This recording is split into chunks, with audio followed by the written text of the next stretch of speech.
Funding for this program is provided by... Additional funding provided by...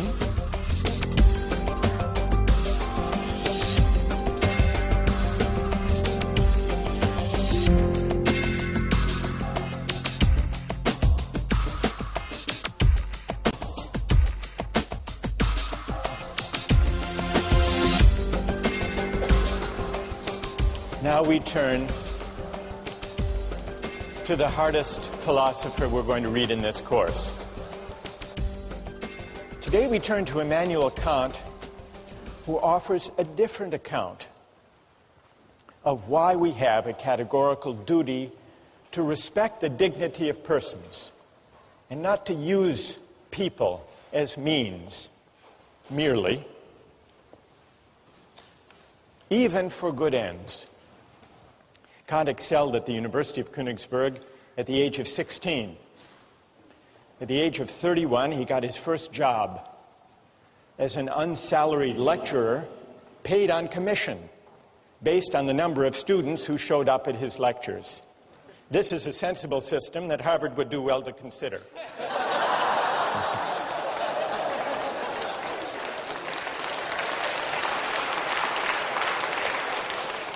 Luckily for Kant, he was a popular lecturer and also an industrious one, and so he eked out a meager living.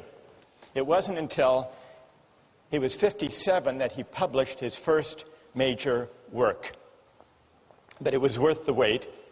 The book was The Critique of Pure Reason, perhaps the most important work in all of modern philosophy. And a few years later, Kant wrote the groundwork for the metaphysics of morals, which we read in this course. I want to acknowledge, even before we start, that Kant is a difficult thinker. But it's important to try to figure out what he's saying, because what this book is about is, well, it's about what the supreme principle of morality is, number one, and it's also, it gives us an account, one of the most powerful accounts we have, of what freedom really is. So let me start today. Kant rejects utilitarianism. He thinks that the individual person, all human beings, have a certain dignity that commands our respect. The reason the individual is sacred, or the bearer of rights according to Kant, doesn't stem from the idea that we own ourselves, but instead from the idea that we are all rational beings. We're all rational beings, which simply means that we are beings who are capable of reason. We are also autonomous beings, which is to say that we are beings capable of acting and choosing freely. Now, this capacity for reason and freedom isn't the only capacity we have. We also have the capacity for pain and pleasure, for suffering and satisfaction. Kant admits the utilitarians were half right. Of course, we seek to avoid pain, and we like pleasure. Kant doesn't deny this. What he does deny is Bentham's claim that pain and pleasure are our sovereign masters. He thinks that's wrong. Kant thinks that it's our rational capacity that makes us distinctive, that makes us special, that sets us apart from and above mere animal existence. It makes us something more than just physical creatures with appetites. Now, we often think of freedom as simply consisting in doing what we want, or in the absence of obstacles to getting what we want. That's one way of thinking about freedom. But this isn't Kant's idea of freedom. Kant has a more stringent, demanding notion of what it means to be free. And though it's stringent and demanding, if you think it through, it's actually pretty persuasive. Kant reasons as follows.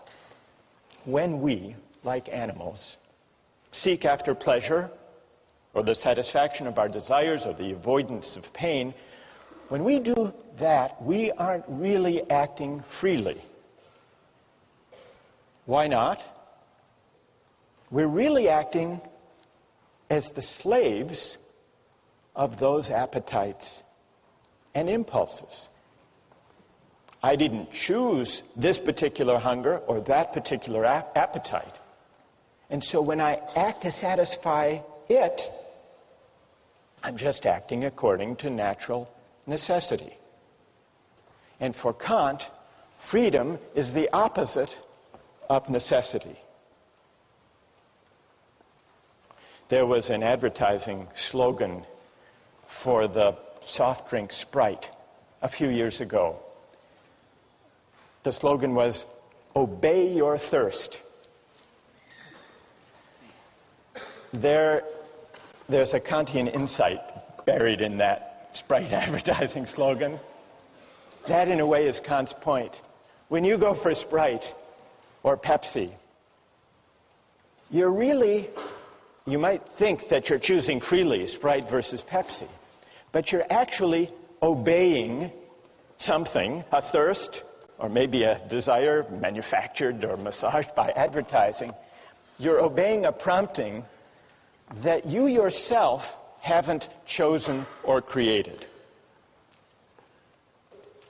And here, it's worth noticing Kant's specially demanding idea of freedom. What way of acting, how can my will be determined if not by the promptings of nature or my hunger or my appetite or my desires? Kant's answer, to act freely, is to act autonomously. And to act autonomously is to act according to a law that I give myself, not according to the physical laws of nature or to the laws of cause and effect, which include my desire to eat or to drink or to choose this food in a restaurant over that. Now, what is the opposite? What is the opposite of autonomy? For Kant, he invents a special term to describe the opposite of autonomy. Heteronomy is the opposite of autonomy. When I act heteronomously, I'm acting according to an inclination or a desire that I haven't chosen for myself. So freedom as autonomy is the specially stringent idea that Kant insists on.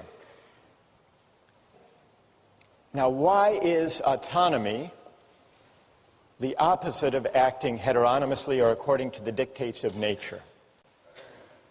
Kant's point is that nature is governed by laws of cause and effect, for example. Suppose you drop a billiard ball. It falls to the ground. We wouldn't say the billiard ball is acting freely. Why not? It's acting according to the law of nature, according to the laws of cause and effect, the law of gravity. And just as he has an unusually demanding and stringent conception of freedom, freedom as autonomy, he also has a demanding conception of morality. To act freely is not to choose the best means to a given end. It's to choose the end itself for its own sake. And that's something that human beings can do and that billiard balls can't. Insofar as we act on inclination or pursue pleasure, we act as means to the realization of ends given outside us. We are instruments rather than authors of the purposes we pursue. That's the heteronomous determination of the will. On the other hand, insofar as we act autonomously, according to a law we give ourselves, we do something for its own sake, as an end in itself. When we act autonomously, we cease to be instruments to purposes given outside us. We become, or we can come to think of ourselves, as ends in ourselves. This capacity to act freely, Kant tells us, is what gives human life its special dignity. Respecting human dignity means regarding persons not just as means, but also as ends in themselves. And this is why it's wrong to use people for the sake of other people's well-being or happiness. This is the real reason, Kant says, that utilitarianism goes wrong. This is the reason it's important to respect the dignity of persons and to uphold their rights. So even if there are cases, remember John Stuart Mill said, well, in the long run, if we uphold justice and respect the dignity of persons, we will maximize human happiness. What would Kant's answer be to that? What would his answer be? Even if that were true, even if the calculus worked out that way, even if you shouldn't throw the Christians to the lions because in the long run, fear will spread, the overall utility will decline. The utilitarian would be upholding justice and rights and respect for persons for the wrong reason, for a purely contingent reason, for an instrumental reason. It would still be using people, even where the calculus works out for the best in the long run, it would still be using people as means rather than respecting them as ends in themselves. So, that's Kant's idea of freedom as autonomy, and you can begin to see how it's connected to his idea of morality. But we still have to answer one more question. What gives an act its moral worth in the first place? If it can't be directed at utility or satisfying wants and desires, what gives an action its moral worth? This leads us from Kant's demanding idea of freedom to his demanding idea of morality. What does Kant say? What makes an action morally worthy consists not in the consequences or in the results that flow from it.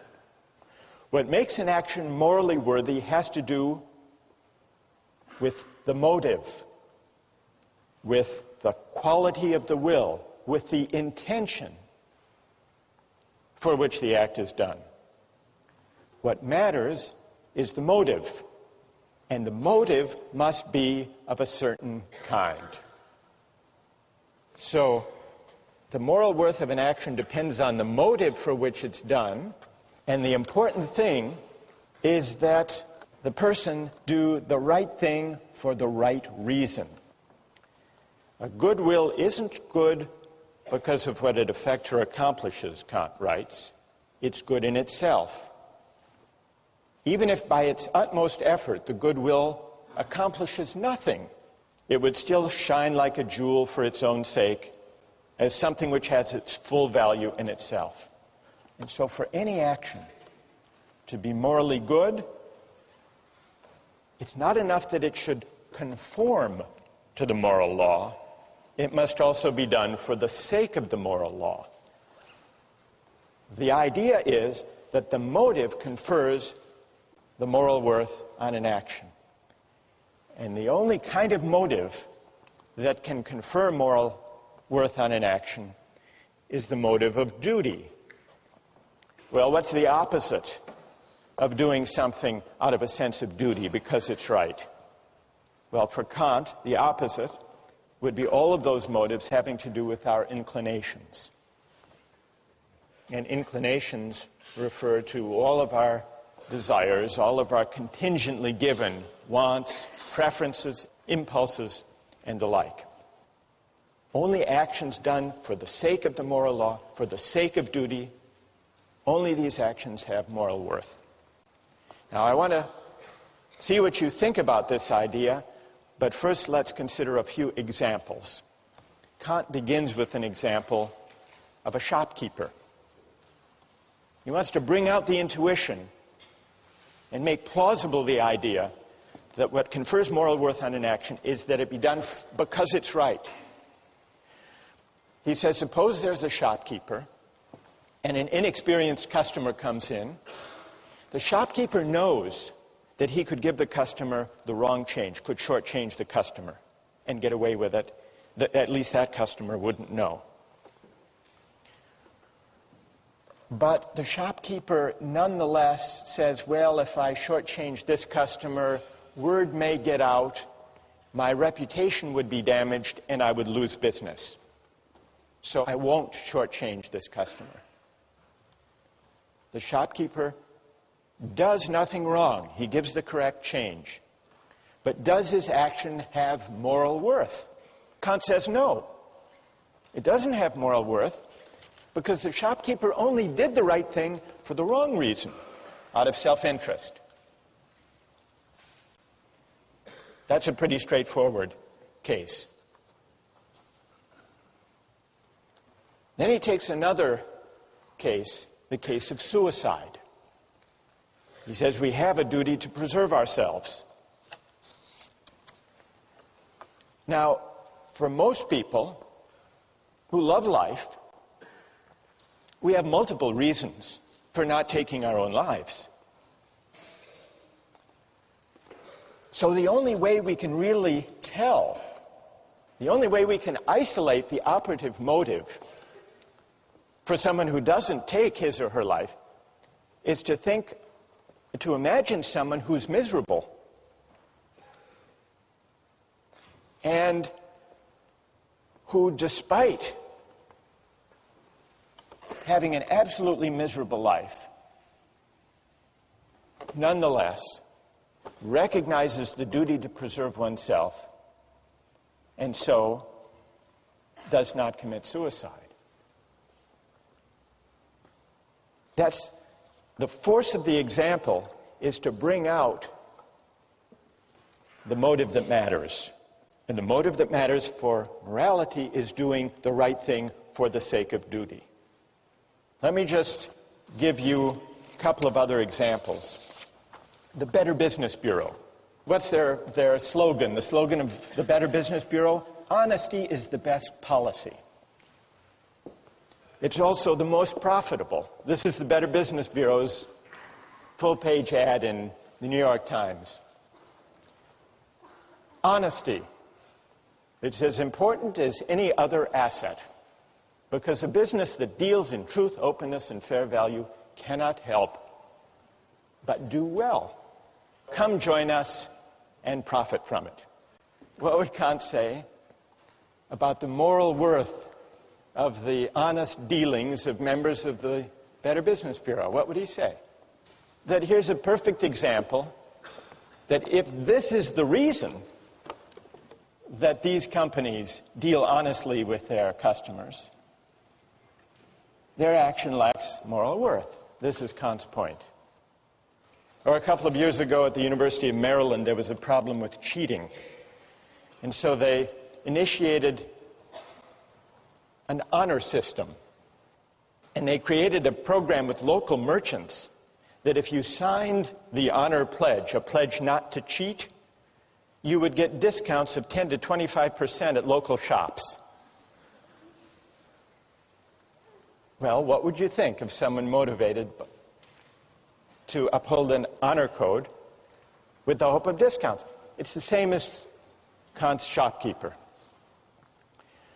The point is, what matters is the quality of the will, the character of the motive, and the relevant motive to morality can only be the motive of duty, not the motive of inclination. And when I act out of duty, when I resist as my motive for acting inclinations or self-interest, even sympathy and altruism, only then am I acting freely. Only then am I acting autonomously. Only then is my will not determined or governed by external considerations.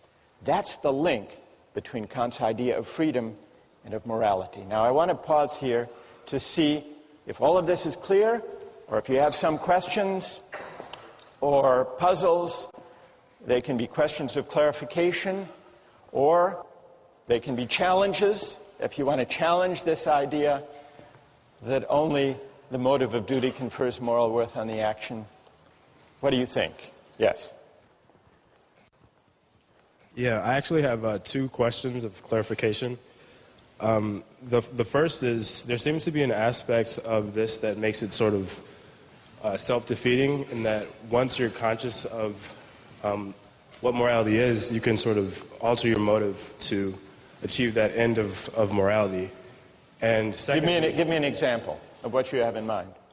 The shopkeeper example, if he decides that he wants to give the person the money to do the right thing, and he decides that's his motive to do so because he wants to be moral, then isn't that sort of defeating isn't that sort of defeating the purity of his action if morality is determined by his motive? His motive is then to act morally. So you're imagining a case not of the purely selfish calculating shopkeeper, but of one who says, well, he may consider shortchanging the customer, but then he says, not, well, my reputation might suffer if word gets out, but instead he says, actually, I would like to be the kind of honest person who gives the right change to customers simply because it's the right thing to do. Or simply because I want to be moral. Because I want to be moral. I want to be a good person. And so I'm going to conform all of my actions to what morality requires.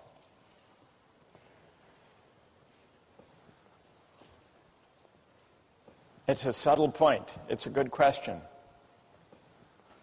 Kant does acknowledge, you're pressing Kant on an important point here. Kant does say there has to be some incentive to obey the moral law. It can't be a self-interested incentive. That would defeat it by definition. So he speaks of a different kind of incentive from an inclination. He speaks of reverence for the moral law. So if that shopkeeper says, I want to develop a reverence for the moral law, and so I'm going to act, and so I'm going to do the right thing, then I think he's there. He's there as far as Kant's concerned. Because he's formed his motive, his will is conforming to the moral law once he sees the importance of it. So it would count. It would count. All right, and then secondly, very quickly, what stops morality from becoming completely objective in this point? What stops morality from becoming completely subjective? Yeah, like how can, if morality is completely determined by your morals, then how can you apply this, or how can it be enforced? That's also a great question. What's your name? My name is Amadi. Amadi? Yeah. All right.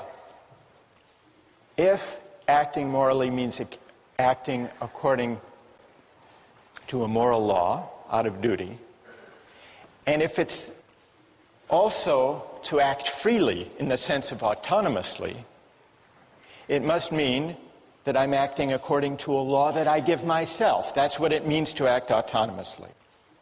Amadi is right about that. But that does raise a really interesting question. If acting autonomously means acting according to a law I give myself, That's how I escape the chain of cause and effect and the laws of nature. What's to guarantee that the law I give myself when I'm acting out of duty is the same as the law that Amadi is giving himself, and that each of you gives yourselves? Well, here's the question. How many moral laws, from Kant's point of view, are there in this room? Are there 1,000, or is there one? He thinks there's one, which in a way does go back to this question, all right, what is the moral law? What does it tell us? So what guarantees? It sounds like it, to act autonomously is to act according to one's conscience, according to a law one gives oneself. But what guarantees that if we all exercise our reason, we will come up with one and the same moral law? That's what Amadi wants to know. Here's Kant's answer. The reason that leads us to the law we give ourselves as autonomous beings is a reason, it's a kind of practical reason that we share as human beings. It's not idiosyncratic. The reason we need to respect the dignity of persons is that we're all rational beings. We all have the capacity for reason, and it's the exercise of that capacity for reason which exists undifferentiated in all of us that makes us worthy of dignity, all of us. And since it's the same capacity for reason,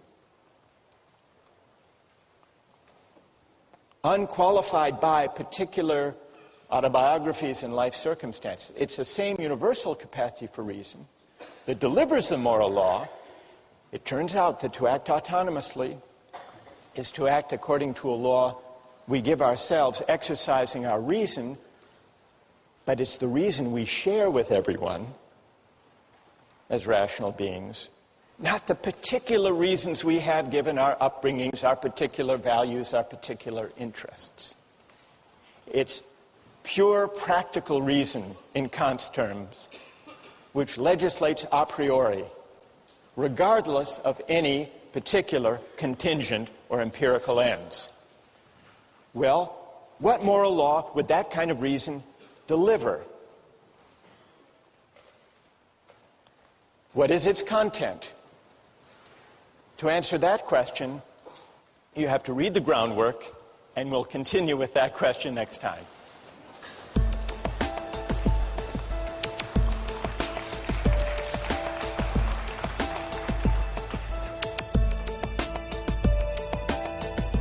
For Kant, morally speaking, suicide is on a par with murder. It's on a par with murder because what we violate when we take a life, when we take someone's life, ours or somebody else's, we use that person, we use a rational being, we use humanity as a means. And so we fail to respect humanity as an end.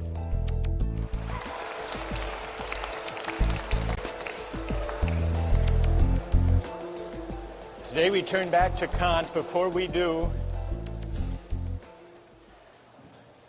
remember, this is the week by the end of which all of you will basically get Kant, figure out what he's up to. You're laughing. No, it will happen.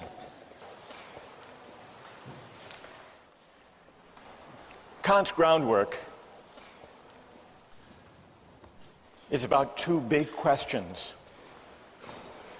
First, what is the supreme principle of morality? Second, how is freedom possible?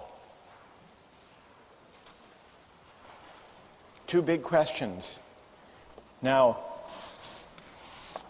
one way of making your way through this dense philosophical book is to bear in mind a set of oppositions or contrasts or dualisms that are related. Today I'd like to talk about them.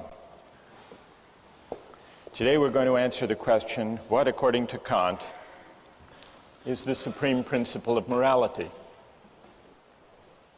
And in answering that question, in working our way up to Kant's answer to that question, it will help to bear in mind three contrasts or dualisms that Kant sets out. The first, you remember, had to do with the motive according to which we act. And according to Kant, only one kind of motive is consistent with morality. The motive of duty, doing the right thing for the right reason. What other kind of motives are there? Kant sums them up in the category of inclination. Every time the motive for what we do is to satisfy a desire or a preference that we may have to pursue some interest, we're acting out of inclination. Now, let me pause to see if, in thinking about the question of the motive of duty, the goodwill, see if any of you has a question about that much of Kant's claim. Or is everybody happy with this distinction? What do you think? Go ahead. When you make that distinction between duty and inclination, is there ever any moral action ever? I mean, you could always kind of probably find some selfish motive, can't you? Maybe very often people do have self-interested motives when they act. Kant wouldn't dispute that. But what Kant is saying is that insofar as we act morally, that is, insofar as our actions have moral worth, what confers moral worth is precisely our capacity to rise above self-interest and prudence and inclination and to act out of duty. Some years ago, I read about a spelling bee, and there was a young man who was declared the winner of the spelling bee, a kid named Andrew, 13 years old. The winning word, the word that he was able to spell, was echolalia. Does anyone know what echolalia is? What? Some type of flower? It's not some type of flower, no. It means the tendency to repeat, as in echo, to repeat what you've heard. Anyhow, he misspelled it, actually. But the judges misheard him. They thought he had spelled it correctly and awarded him the championship of the National Spelling Bee. And he went to the judges afterward and said, actually, I misspelled it. I don't deserve the prize. And he was regarded as a moral hero, and he was written up in the New York Times, Misspeller is a spelling bee hero. There's Andrew with his proud mother.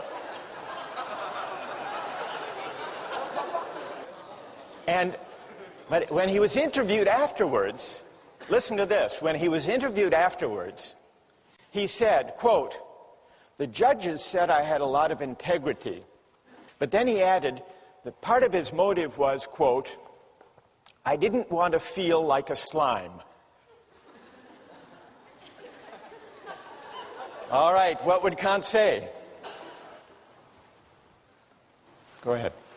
I guess it would depend on whether or not that was a marginal reason or the predominant reason in whether or not and why he decided to confess that he didn't actually spell the word correctly.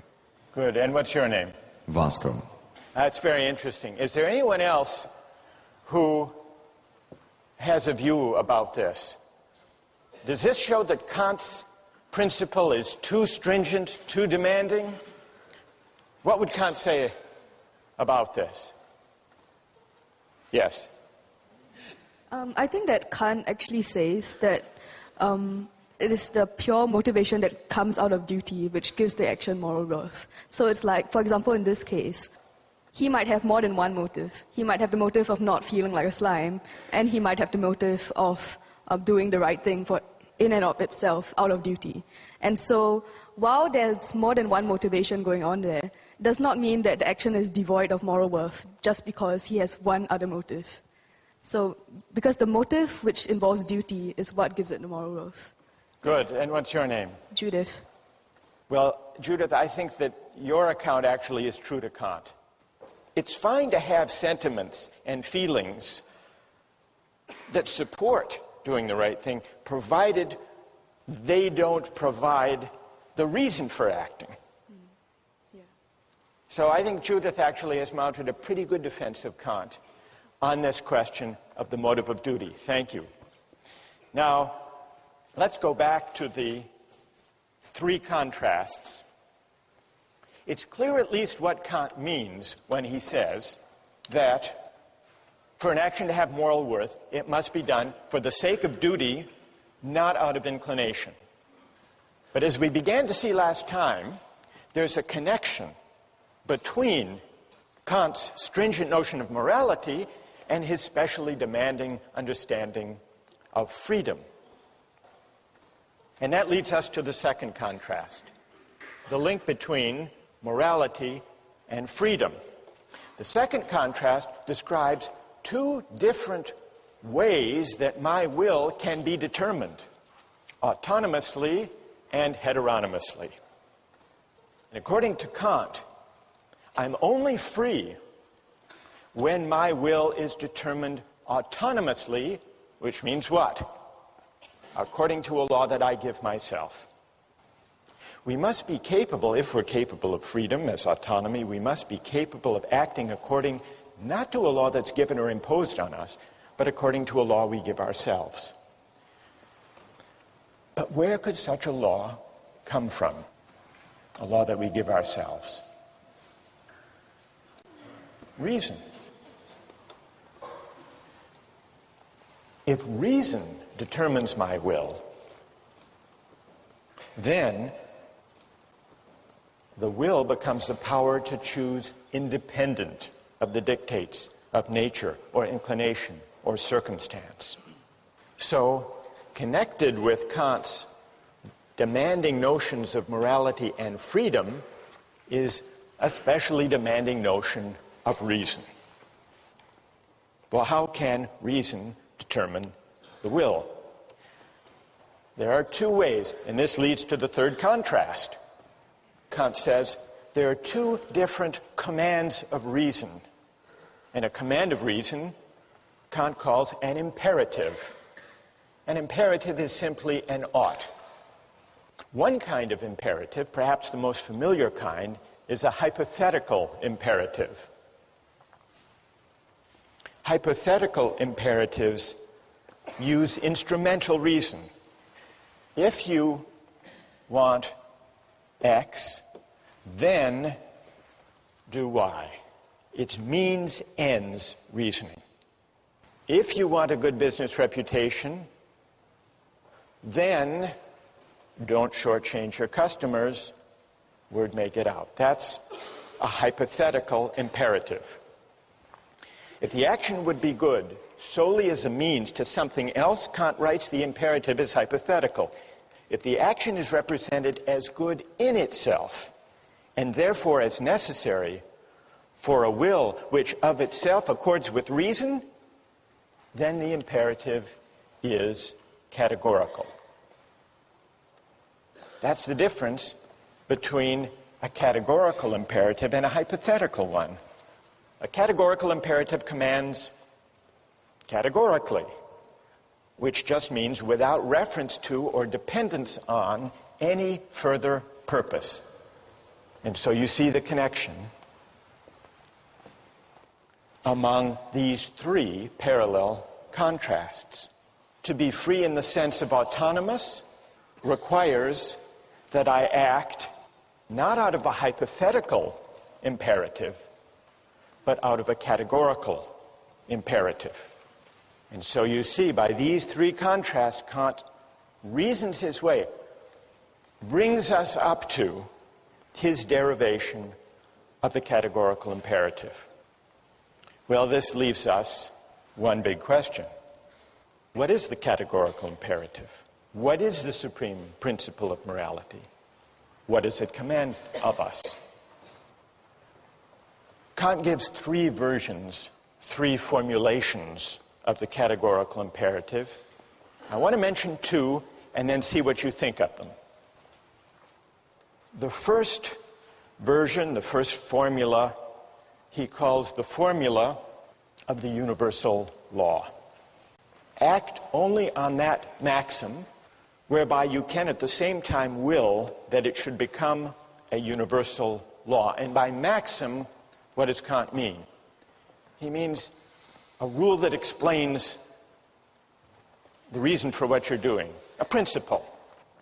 For example, promise keeping. Suppose I need money, I need $100, desperately. And I know I can't pay it back anytime soon. I come to you and make you a promise, a false promise, one I know I can't keep. Please give me $100 today, lend me the money, I will repay you next week.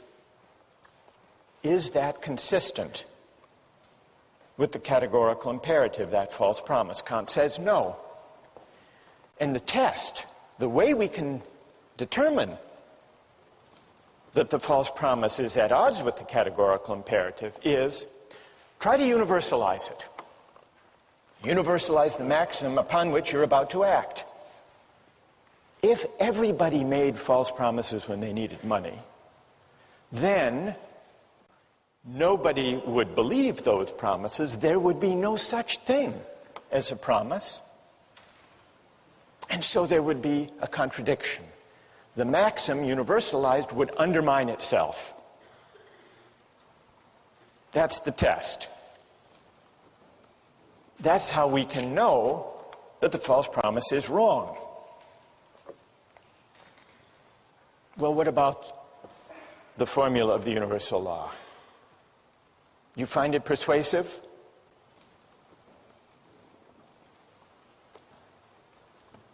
What do you think?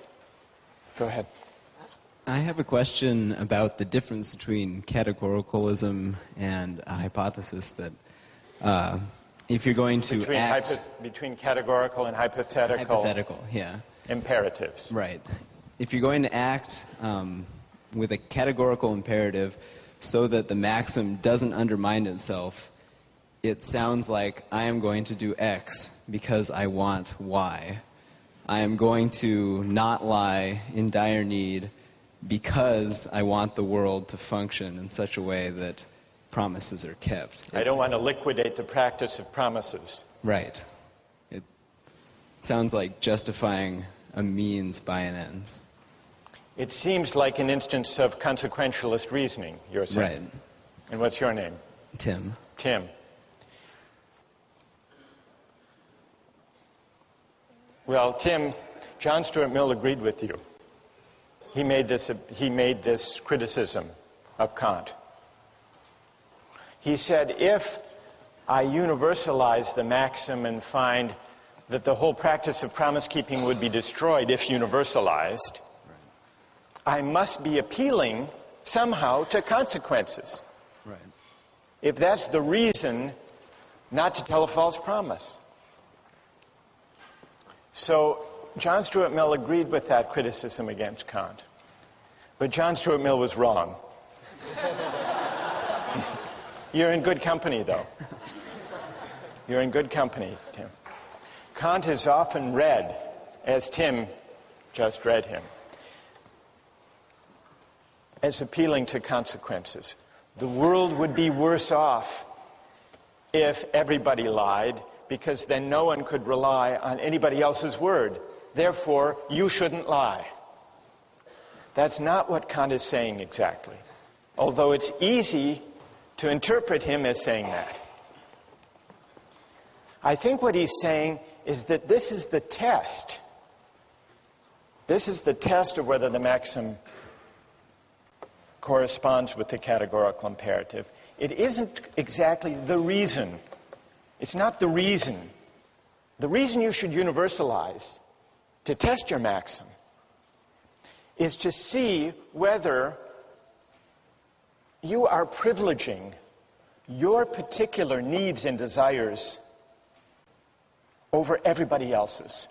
It's a way of pointing to this feature, this demand of the categorical imperative, that the reasons for your action shouldn't depend, for their justification, on your interests, your needs, your special circumstances being more important than somebody else's. That, I think, is the moral intuition lying behind the universalization test. So let me spell out Kant's second version of the categorical imperative, perhaps in a way that's more intuitively accessible than the formula of universal law.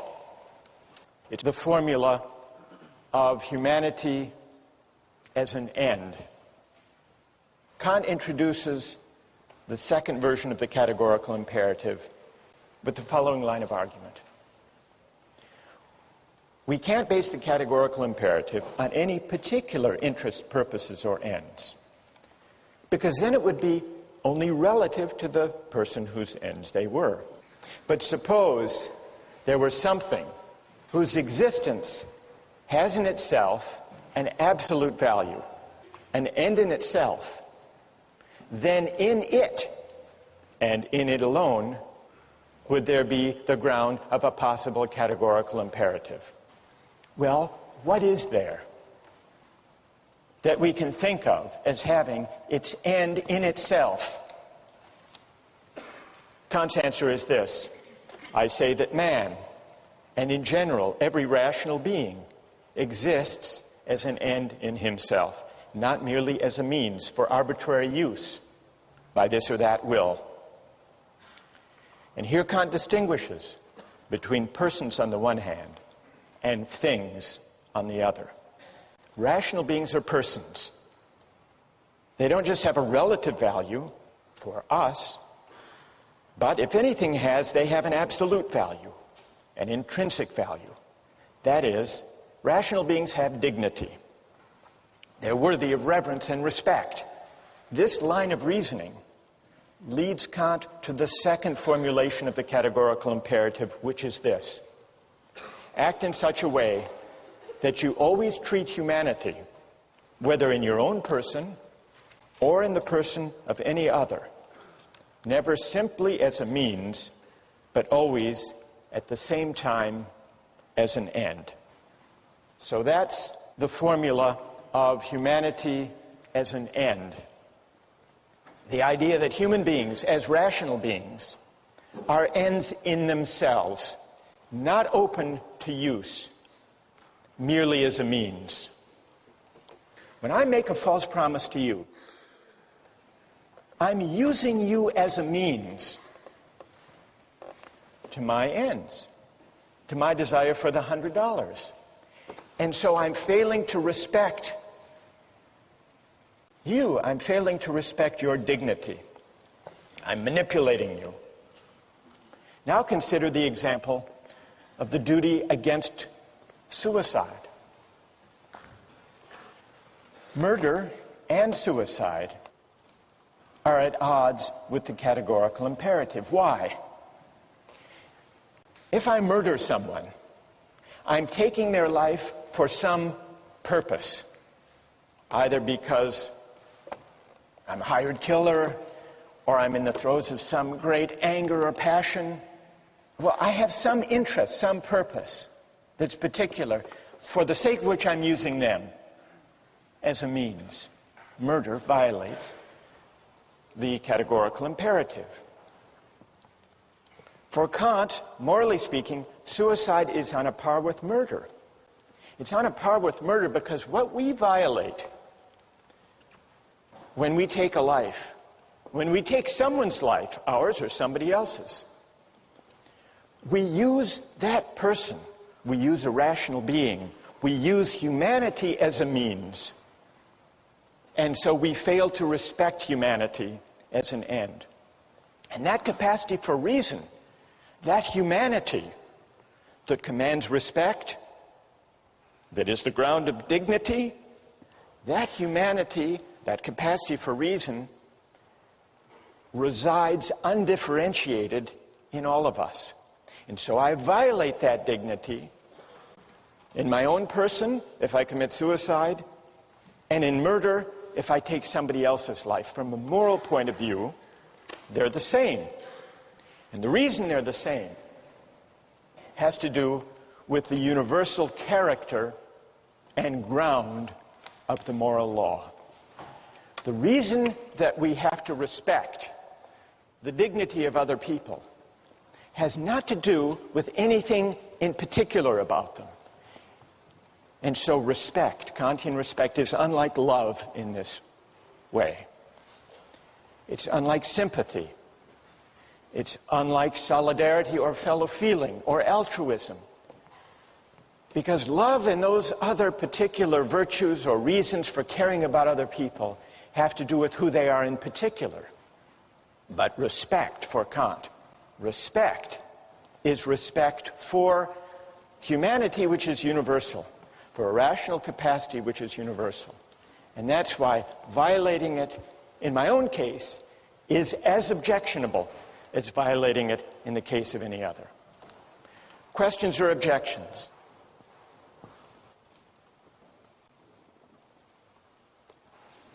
Go ahead. I guess I'm somewhat worried about Kant's statement that you cannot use a person as a means because every person is an end in and of themselves. Because it seems that every day, in order to get something accomplished for that day, I must use myself as a means to some end. And I must use the people around me as a means to some end as well.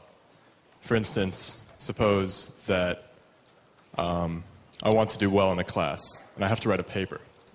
I have to use myself as a means to write the paper. Suppose I want to buy something, food. I must go to the store and use the person working behind the counter as a means for me to purchase my food. Right. That's true. You do. What's your name? Patrick. Patrick, you're not doing anything wrong. You're not violating the categorical imperative when you use other people as means. That's not objectionable, provided when we deal with other people for the sake of advancing our projects and purposes and interests, which we all do, provided we treat them in a way that is consistent with respect for their dignity. And what it means to respect them is given by the categorical imperative. Are you persuaded? Do you think that Kant has given a compelling account, a persuasive account of the supreme principle of morality? Reread the groundwork, and we'll try to answer that question next time.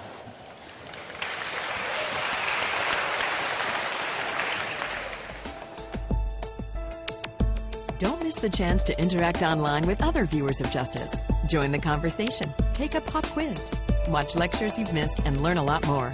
Visit justiceharvard.org. It's the right thing to do.